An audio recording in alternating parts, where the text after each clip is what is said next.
Castlevania Dominus Collection, the long-awaited re-release of the trilogy of Nintendo DS Castlevanias, and also Haunted Castle for no obvious reason. This collection snuck up on me, as I heard absolutely no press and no hype about it. The first I heard of it was literally on the day of release. But we have 5 games here to talk about, and we're gonna start with Haunted Castle, and then its remake, and then we'll move on to the much better DS games, which will be done in order of release. So, Haunted Castle, and I want to say that I hate having to start off negative. This game was the attempt by Konami to bring Castlevania into the arcade.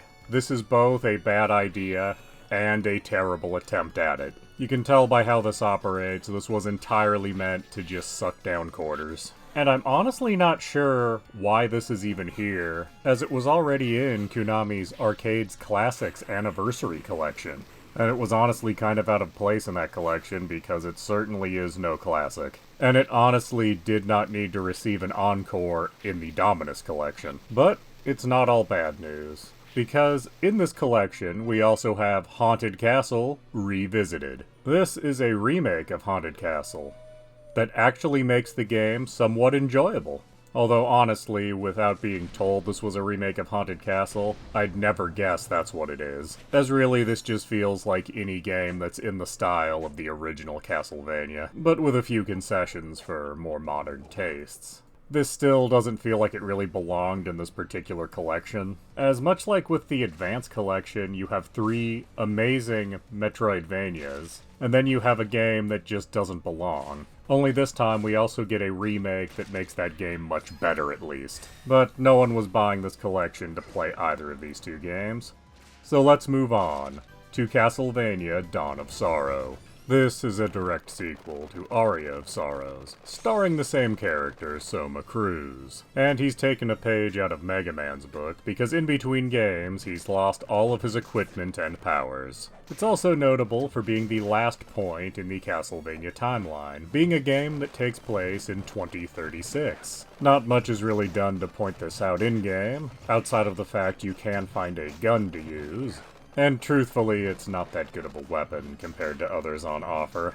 This was an early DS game, and it shows because there is a lot of touchscreen interaction in this game, most notoriously for the drawing of seals to end boss fights, which are vastly improved in this collection by being a series of button combinations instead of drawings. You also at times need to carve out platforms from these blue blocks, which actually worked pretty well with a touchscreen, and is made a little clunky by using the right analog stick in this collection. This game does suffer a little bit by being far too similar to its predecessor, Aria of Sorrow, as in a lot of ways this is just a nicer looking version of that game, as you have a lot of the same characters appearing, the same mechanics for gaining new abilities, and as always you have a very similar story where someone's trying to resurrect Dracula yet again, which is par for the course. I'm not holding that against this game.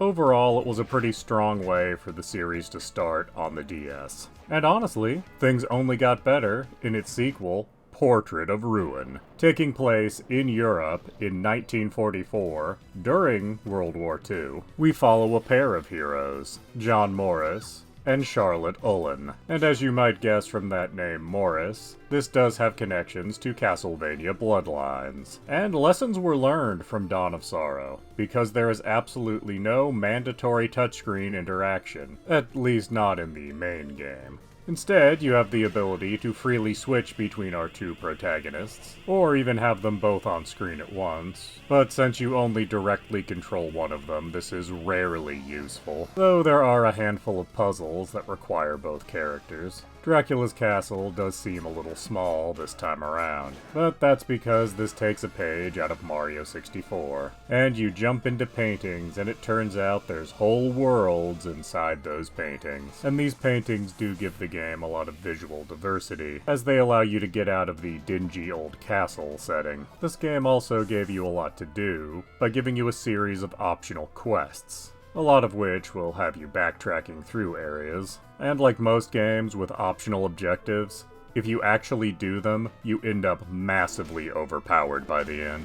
This is my personal favorite out of the DS entries, and it's kind of a shame we never got anything that borrowed the elements of Portrait of Ruin. I could see a lot of the unique ideas here being expanded upon for something greater. Lastly, we have Order of Ecclesia, and if nothing else, this game did try a lot of new ideas, as you actually have an overworld with various locations. You have no weapons at all, instead you use glyphs. So every time you swing a sword, it actually uses a little bit of your magic. You get new abilities from enemies, but not in the same way you did in Dawn of Sorrow. Instead, you have to wait till an enemy uses a glyph, or drops it, after being defeated, and then you absorb it by pressing up on the D-pad. Instead of having one quest giver, you do optional quests for a whole village. Instead of having a character with personality, you're told that she lost her memories and emotions before the start of the game, so she's literally a blank slate. These ideas all clearly have potential, however, they don't really deliver on that potential. This is easily the weakest of the 3 DS Castlevanias. The game has a lot of weird difficulty spikes. A lot of the quests just come down to you either grinding an enemy for drops, or going in and out of a particular area over and over again to respawn chests to hopefully get the item from the chest you need. It makes for the game being either very grindy, or very frustrating, with nothing in the middle really. And that's unfortunate, because this was a Castlevania game with no reference to the Belmonts, without Dracula's castle being a major plot element till very late in the game, and a lot of unique ideas. It's just the execution of the ideas did not live up to the ideas. Even little things, like you have so many different areas to go to, but some of them are huge with a lot in them, and others are so small that they seem almost pointless. And it seems like some of these just shouldn't have existed in the first place. Did we really need an area that was just a straight line? But that is the nature of Order of Ecclesia. There's a lot of good ideas that when you see how they're implemented, you just say, why?